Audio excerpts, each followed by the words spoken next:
Hello, and welcome to episode 6 of Morning Wood with Dilcox.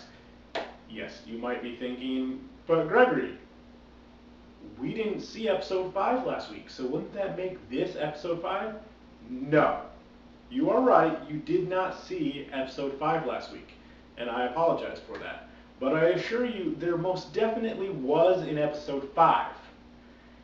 It wasn't the planned post-Valentine's Day episode 5, but it was, well, it could be best described as epic. It came to me in a feverish dream, and I just put it together in a whirlwind, and I loaded it up, threw it on YouTube, and then poof, it disappeared. It's not on my hard drive, none of the segments are on my camera, and I can't find any record of it ever having been loaded on YouTube. It just vanished. And I thought about trying to put it together again. I really did. But it just was one of those things that I threw together the first time, and I could never assemble an episode that great again. It really was epic. So what I've done instead is I've hired a PI, private investigator, if you're not familiar with that lingo, to look into the matter. Unfortunately, I don't have money. I'm over budget just thinking about this show. So it's a really, really terrible PI, and I can't cover his per diem every day. So he's giving me like an hour or two every day, and he's just gonna bill it as a day a week. So I don't know if we'll ever find that episode, but we're working on it. And it really was episode 5.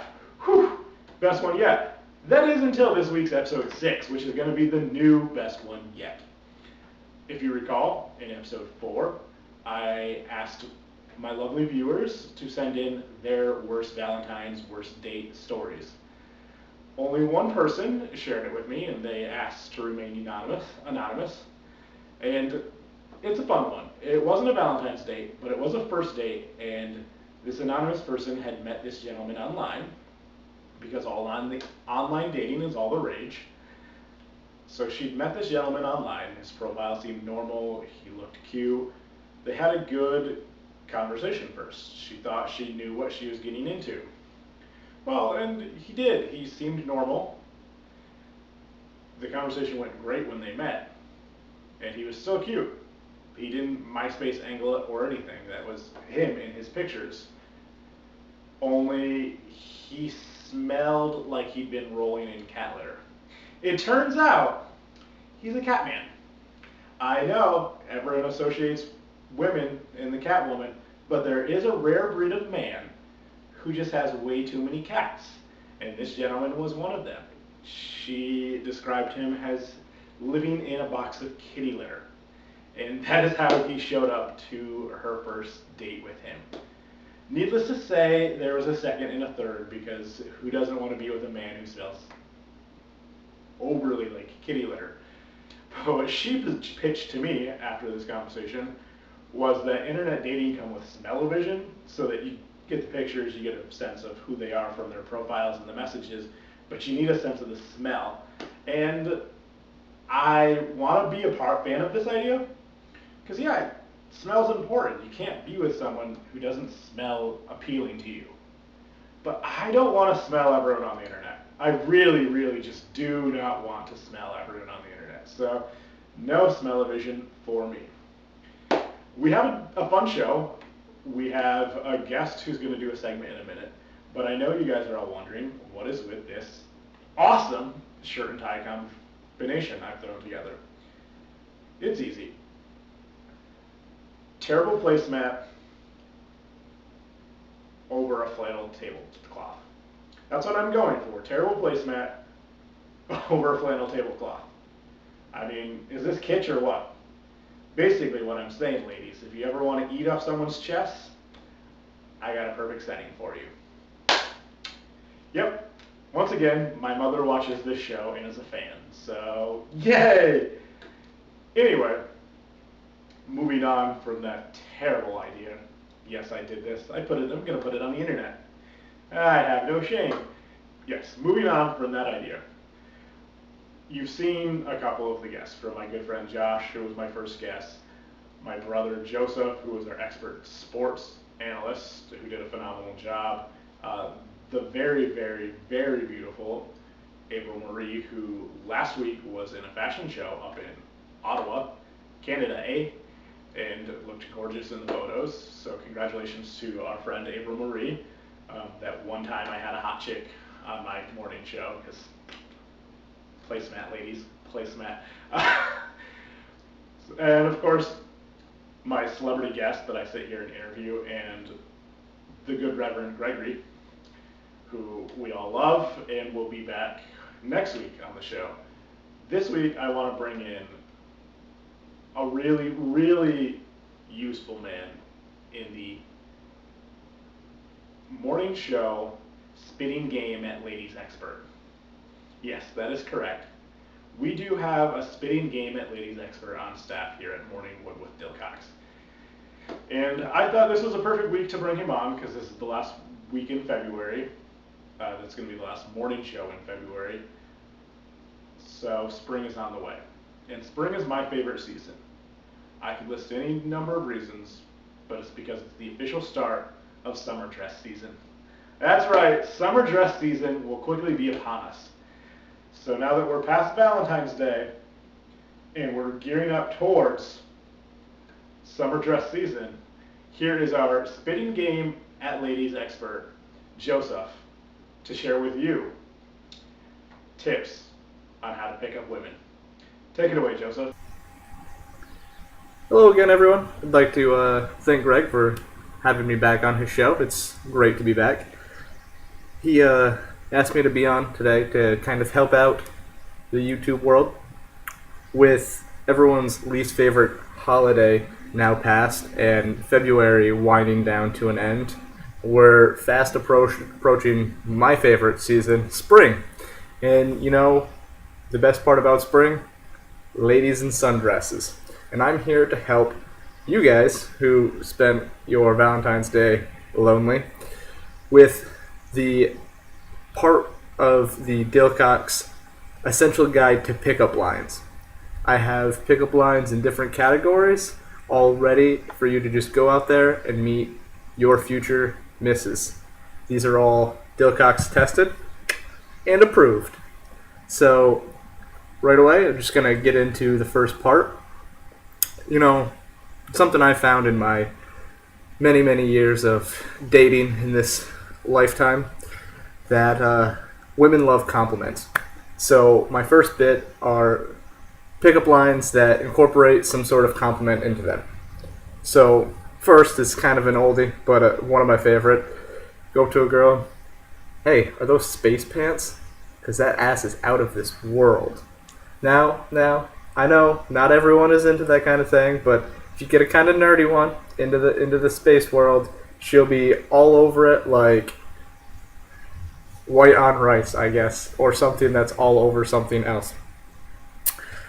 Okay, the next is you go up to a girl, he's like, "Hey baby, if I was a fly, I'd land on you because you're the shit." That's nothing smoother than to incorporate insects and human waste and a compliment all into one pickup line. Swoon. And women also tend to really like their families, so the next two kind of incorporate a little bit of a family feel into them. "Yo girl, is your dad a terrorist? Because he made a bomb." Just don't use that one in the Middle East or in crowded populated areas. Definitely not Boston, because it's not going to go over well, I don't think. Now, if you want to continue with the family trend, but make it a little bit less terroristy, you can go with the, this is one of my favorites. "Is your dad a baker? Because he made you with great buns." Women love when you compliment their ass. It's like the best thing you can do, ever. Okay, now, those ones are kind of more for starting a conversation, kind of breaking the ice, complimenting a girl, but letting her know that you're more than just a friend. But sometimes you just kind of want to jump ahead. You want to kind of skip the small talk, the pleasantries. So here's a couple that'll get you right into the picking up of numbers and addresses straight away. So this one's kind of more situational. Driving down the road, see a beautiful woman in a nice sundress walking down the street. Kind of pull up, roll down your window, say, "Hey, can you help me out for a second? I really need directions." And when she gets really eager to kind of help you out, you give a nice little pause and be like, "To your place." Works every time. She's already heading there, so this is another one, kind of situational outside. You're walking by and you see or you're walking down the road, see a beautiful woman walking by. You kind of stop and be like, "Hey, ma'am, I think you dropped something," and you hand her a piece of paper. And when she opens it up, it's got your number on it. She'll call. Definitely will call. And then this one's my favorite in this category. You gotta start by looking really sad. "Man, I lost my number. Can I have yours?" She's definitely gonna give it to you. It works 60% of the time, every time. And okay, those ones again. Sometimes you just want to be 100% direct. Your true intentions. You just want to let this girl know that you want to sleep with her. Because, when you're at a bar, that's what the majority of the people are thinking anyway. So, this one kind of goes along with the lost number. You have to start with a really sad face again. You go to the woman and be like, "I lost my teddy bear. Will you sleep with me tonight?" How cute is that? Come on.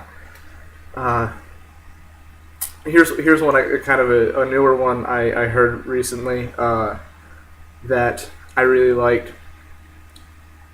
You're kind of like chatting up your friends, and so you approach this girl and you be like, "Hey baby, how about you surprise your roommate and not come home tonight? She'll never see it coming. Blindsided." This next one kind of reminds me a little bit more of when I was younger, and you'd do the hop. Okay, it's kind of like that, except it's a little bit different. You break the ice first, I think. I don't know. You could just approach the girl cold with this one too. It definitely would work. You lick your fingers, and you touch her shoulder or something.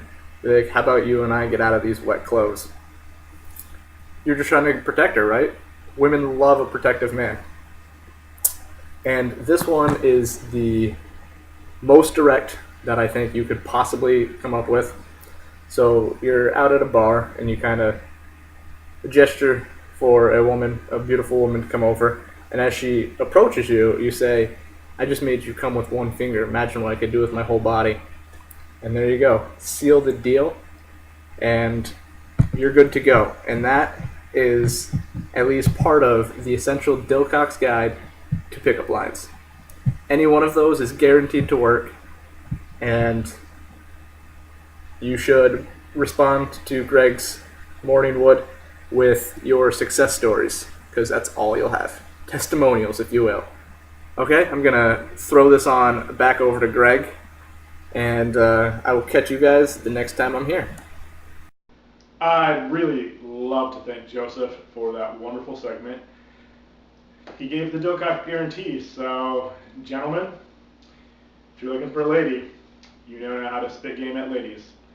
So what I want to do today with the rest of the show is just give you the steps of once you've picked up the woman, because if you follow Joseph's steps, his lines, if you use those, you are guaranteed to pick up a woman.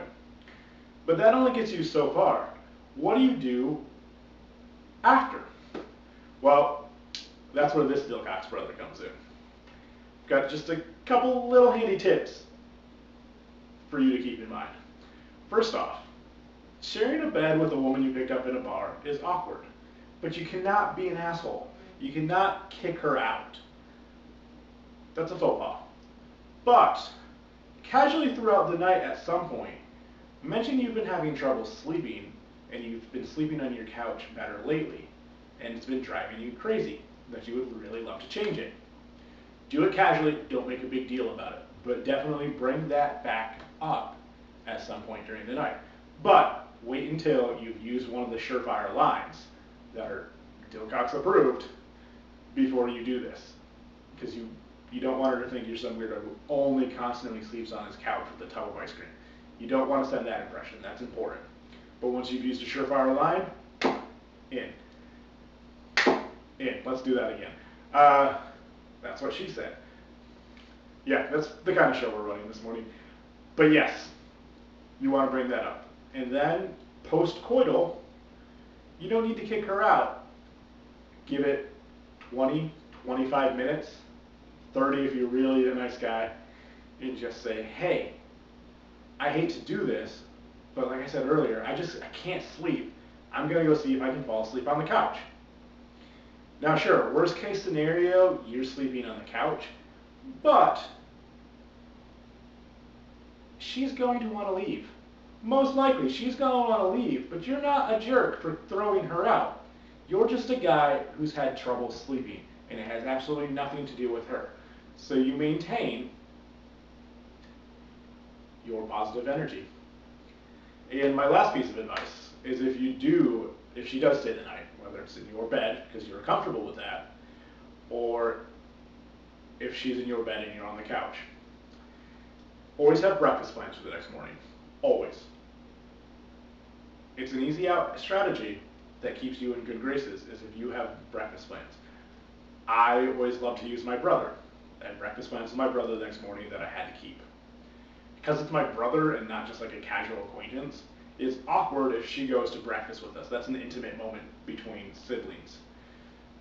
So she wants you to keep your commitment because it shows what a great guy you are, that you stay with your commitments. So easy out. Hop in the shower, go to breakfast. Let her know she can stay there if she wants. But if she does stay there, be prepared to lose some things because she might walk off with any gifts. With some gifts that she's taken from you. Which, yeah, give or take, it might be worth it. That is up for you to decide. But those are my 2 tips for how to end the night or the morning after the surefire Dilcox approved lines from earlier.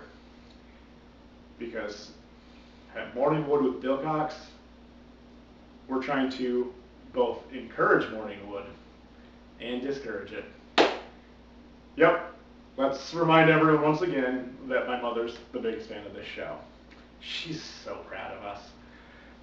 Okay, and that's going to be about it for this week. I do want to leave you with a record for the week. Saturday morning, as you know, turns into Saturday night. Or this morning, for me anyway, it is already Saturday night. So my Saturday night recommendation is the Postal Service. The first album, the only album, Give Up. I have the original. I don't have the 10-year anniversary edition, which was out last year. But I specifically picked this album because its lush melodies and tempo are perfect for a night of coitus after you've used one of the Dilcox approved surefire pickup lines. And as Joseph said, we want you to share with us here at Morning Wood with Dilcox your success stories, because there will be many of them, fellas. You heard? This is nonsense. Anyway, once again, I want to thank you for tuning in to Morning Wood with Dilcox. Have fun, but not too much fun. We'll be back next week. I hope you'll join us. Thank you.